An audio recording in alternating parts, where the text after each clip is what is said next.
Assalamualaikum warahmatullahi wabarakatuh. Waalaikumsalam warahmatullahi wabarakatuh. Selamat siang semuanya. Kami dari kelompok 4 atau Jaya akan membawakan presentasi mengenai konflik yang telah kami pilih, yaitu konflik mengenai diskriminasi hak beragama dan beribadah. Sebelum memasuki ke presentasi, kami akan memperkenalkan diri terlebih dahulu. Perkenalkan, saya Normati. Kenalkan, nama saya Revania Aditazawa.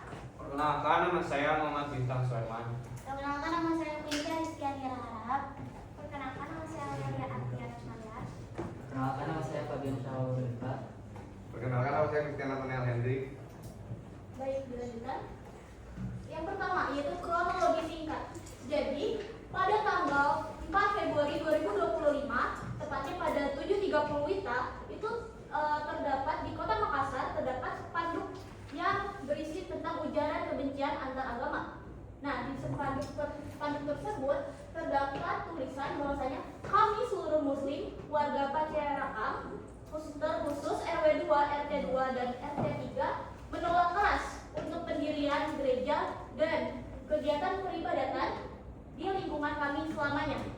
Mengapa warga muslim Pacerakam memasang spanduk tersebut? Apa tujuannya? Akan dilanjutkan oleh teman saya. Beberapa jam setelah pemasangan, warga setempat secara kolektif mencopot spanduk tersebut. Pada kejadian tertentu, masyarakat cenderung menolak pembangunan karena menganggap tidak melibatkan warga dan kurangnya sosialisasi. Nah, secara LBH Makassar menanggapi bahwa spanduk tersebut sebagai bentuk diskriminasi terhadap hak beragama dan beribadah dan harus ditindak secara hukum. Nah, pemerintah Kota Makassar dalam kesempatan lain juga menyerahkan IMB untuk pembangunan gereja, menunjukkan adanya upaya pemenuhan hak beribadah dari pemerintah. Nah, pertama-tama yang kita harus ketahui itu, apakah benar warga-warga sekitar Pancaraka yang mendirikan spanduk tersebut? Jadi beritanya diberitahukan bahwa 4 jam setelah spanduk tersebut dipasangkan, warga secara kolektif merobohkannya lagi. Nah, dari situ kita bisa menyimpulkan bahwa ada oknum. Mengapa sih ada oknum? Jadi oknum tersebut itu pasti ada tujuannya dong. Jadi mereka itu ingin mendapatkan atau sedang mengajar suatu tujuan. Dalam kasus ini mereka ingin menjatuhkan kelompok agama Islam dengan meyakinkan bahwa kelompok Kristen itu sedang didiskriminasikan oleh kelompok warga Islam. Diskriminasi hukum. Ada 3 aspek. Yang pertama ada aspek legal. Dalam aspek legal ini ada yang disebut dengan diskriminasi hukum. Kenapa disebut dengan diskriminasi hukum? Karena terdapat suatu pihak yang menolak hak pihak beragama tertentu. Selain itu di spanduk tersebut juga mengandung ujaran kebencian yang membuat beberapa orang untuk bertengkar. Yang kedua ada aspek HAM atau hak asasi manusia. Mereka ini yang memasang spanduk telah mengambil hak orang untuk memeluk agama dan salah satunya juga mengambil hak untuk membangun gereja di tempat tersebut. Selain itu, ini juga bisa berpotensi untuk merendahkan agama yang lebih minoritas. Yang ketiga ada aspek sosial. Aspek sosial ini bisa meminimalisir kesatuan dan kesejahteraan umat beragama. Selain itu juga bisa menimbulkan sifat intoleransi antara umat beragama. Baik, saya akan membahas hukum dan aturan terkait. Pada pasal 28E ayat 1 menjamin bahwa setiap orang bebas beragama dan beribadah menurut agamanya. Hukum nomor 39 tahun 1999 tentang HAM pasal 22 ayat 1 dan 2, kebebasan beragama dan beribadah dijamin dan tidak boleh dibatasi secara diskriminatif. Spanduk yang berisikan pelarangan berbasis identitas agama dapat dikualifikasikan sebagai pelanggaran HAM. Kewajiban negara. Negara memiliki kewajiban dalam melindungi warganya untuk tindakan intoleransi dan diskriminasi pihak lain dalam menjalankan ibadahnya. Dan dalam KUHP pasal 175 dan 156, sanksi pidana bagi siapapun yang mentimpangi ibadah yang sah dan menyebarkan permusuhan antar golongan di muka umum. Oke, jadi ini adalah dampak yang dapat terjadi karena adanya penolakan ini. Yang satunya adalah kebebasan beribadah itu bisa hilang karena adanya penolakan dengan banner ini, dan ini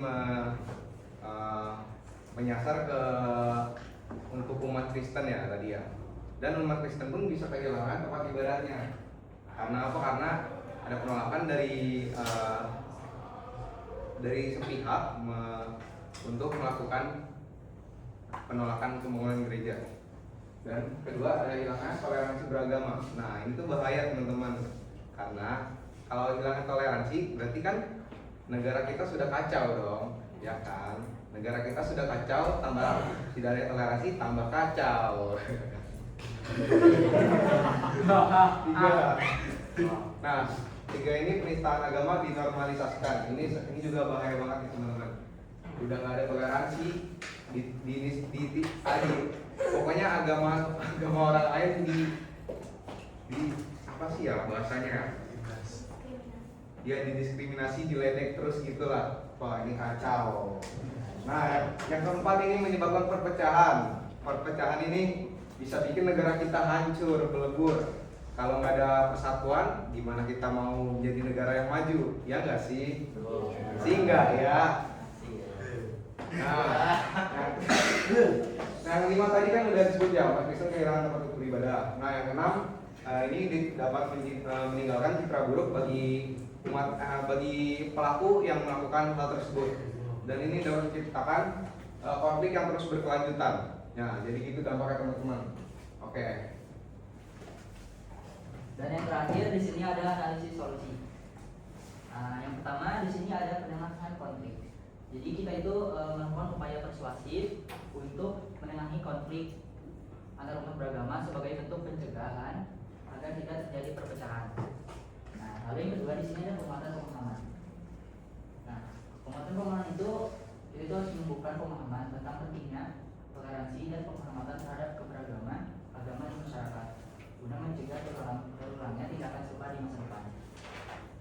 Sebenarnya kan kalau kita lihat secara luas gitu, kalau kita tahu diskriminasi itu kan pasti awalnya dari kurangnya ini loh, kurangnya pemahaman. Nah, jadi itulah kenapa pentingnya penguatan pemahaman.